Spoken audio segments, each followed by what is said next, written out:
for a day, I've been thinking about this question ever since I heard that the choir was going to sing this.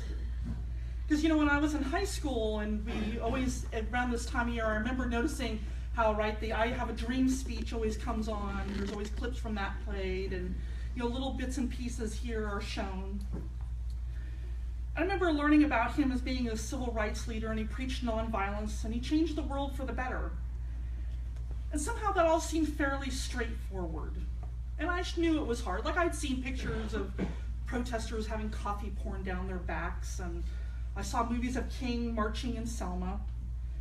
It seemed, though, almost sort of like this romantic time, this almost superhero time, a time for protesters to march and shout slogans, sing songs, change people's minds. It was sort of good versus evil. And the good civil rights movement, right, against the evils of racism and oppression. And of course the good won. That's what the good does, it wins. We got the Civil Rights Act of 1965, and it all seemed to me as a high school student that it all culminated in this great speech called I Have a Dream.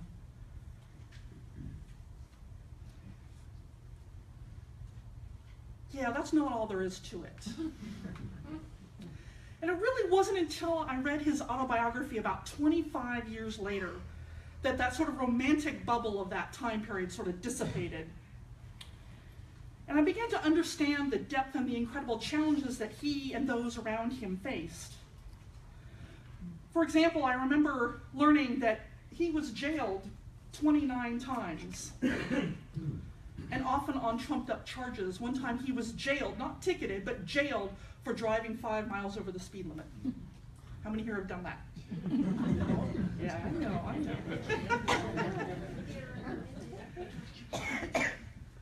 I remember that threats against his life were a constant fear for his family, as he talked about in our meditation. His house was bombed a number of times. Bullets shot through windows. There were 14 years of his ministry, 14 years of marches, of speeches, of voter registrations, sit-ins, organizing. He gave, at one year, he gave 450 speeches in a year, right? A year, 450, often working 24 hours a day, and he traveled constantly. There was also times when no one showed up for his rallies, despite all of the hard work. Not everything looked like that wonderful picture, right, in I Have a Dream, right, in the Lincoln Memorial, which is the sea of people. And there were times that strategies of nonviolence didn't work. People were lynched or killed and jailed. People were still doing that. I remember once he talked about being up in New York, upstate New York, and one of the things that they used to do when the protesters would get arrested was that they would have so many protesters, right, that the jails would just be overcrowded, and so they would be let go. And that was part of their strategy, just overload the system, and the system will say, fine, you know, you get to go, right? Except for there was a sheriff up there who transferred the protesters to neighboring jails. And so no matter how many people showed up, so they lost their momentum in that state.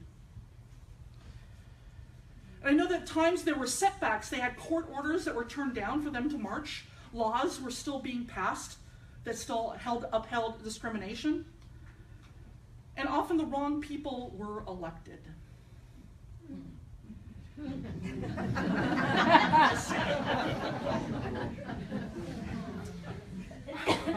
And of course there was the despair that came over him in waves throughout his very short career. But in high school, no, we talked about how he had a dream and how he believed in nonviolence, all of which were true, but we watered him and the civil rights movement down when we forget all the rest of it, all of the hard work that went into it. And I had this view of King being sort of this loving, kind man who made passionate speeches, but it was sort of Gandhi-esque in his demeanor.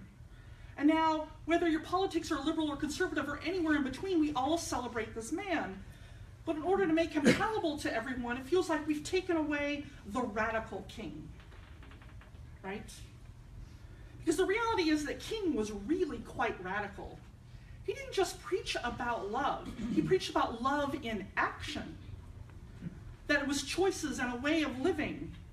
And this didn't go over as well as you might think.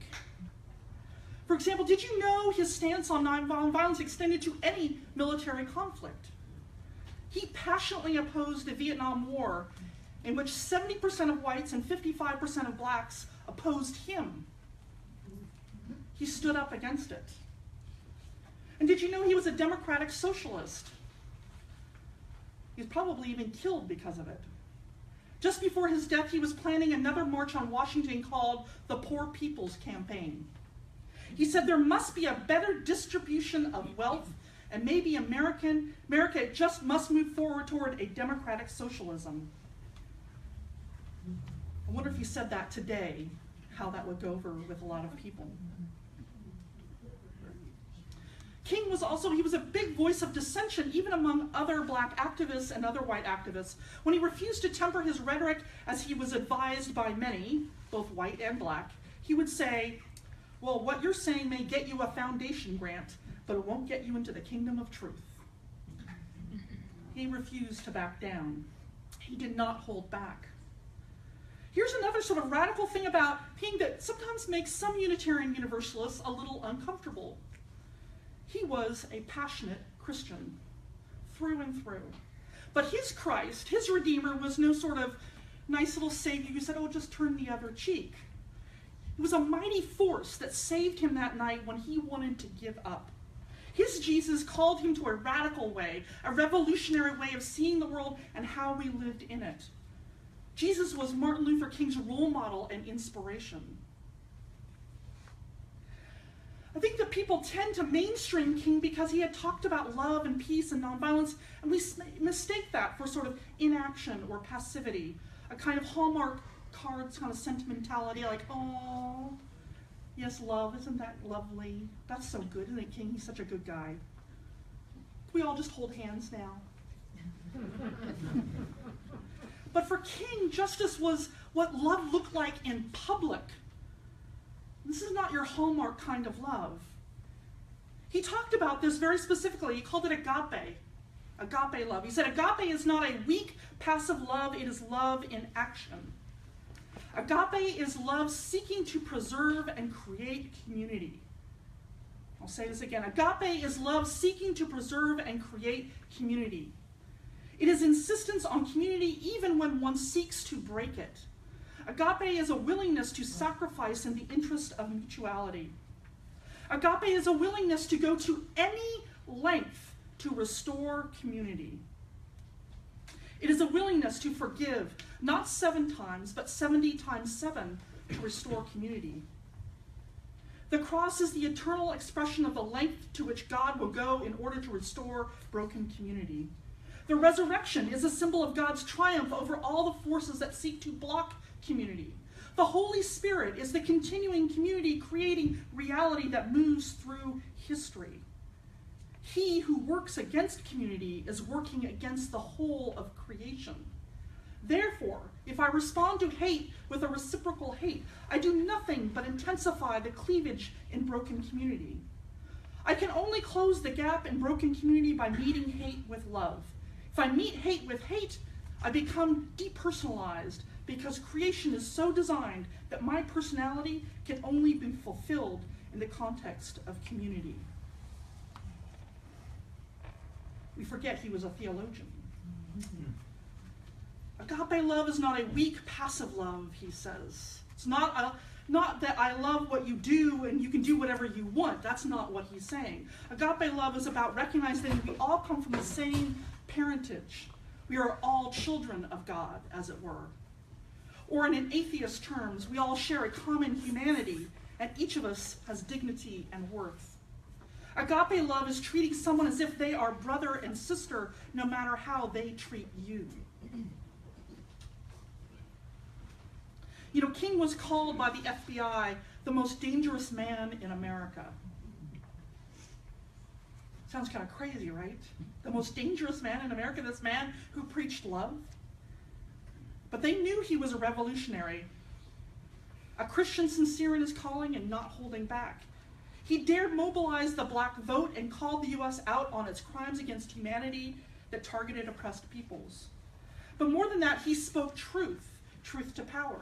He was truly the most dangerous man in America, because if you can mobilize a people, if you can harness that anger, that outrage, you can start a revolution. He planted seeds and he cultivated them. And he taught us how to plant seeds too.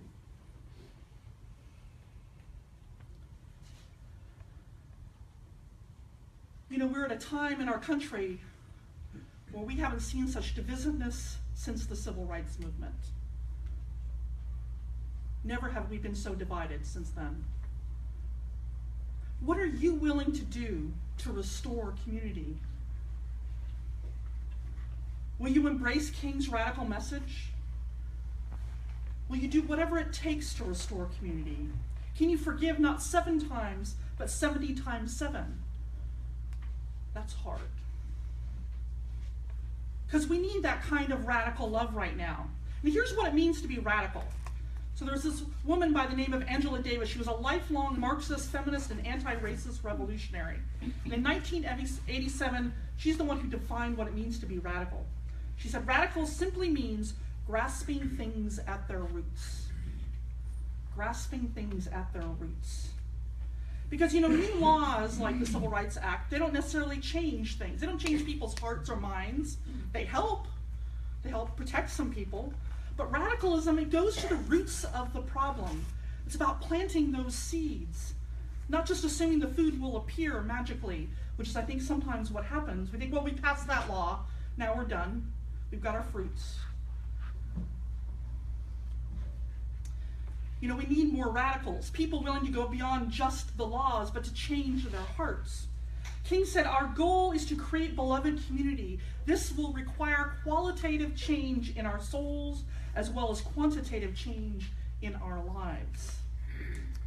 This will require qualitative change in our souls, as well as quantitative change in our lives.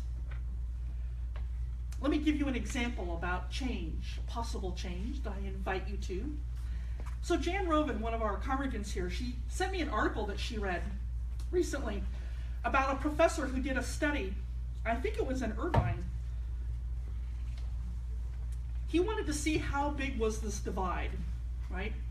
So he found people from both sides of the political spectrum, and he said, I'll pay you $10 if you read 4 articles from the opposite side of the spectrum. It wasn't a lot, $10, but the vast majority of people refused. Wow. We've isolated ourselves, right? We've turned our fellow Americans into the enemy, someone to hate, to ridicule, to put down. And it works on both sides. You know, those racists over there? How about those commies over there? Those right-wing fundamentalists? Those leftist bleeding hearts? We've created enemies out of brothers and sisters. Now, it doesn't mean that one doesn't speak truth to power, that we don't speak out with love and conviction, but as our choir was saying, you know, he gave us a dream, he gave it to me. We need to speak with stand up, shout, but speak from the heart. Let our heart guide us. That's a chapter from Radical King. So, let no man pull you so low as to hate him. I've got 2 challenges for you. First, try for just a week, just a week, to not name call. It's tough. I've been trying to do it for a couple of days.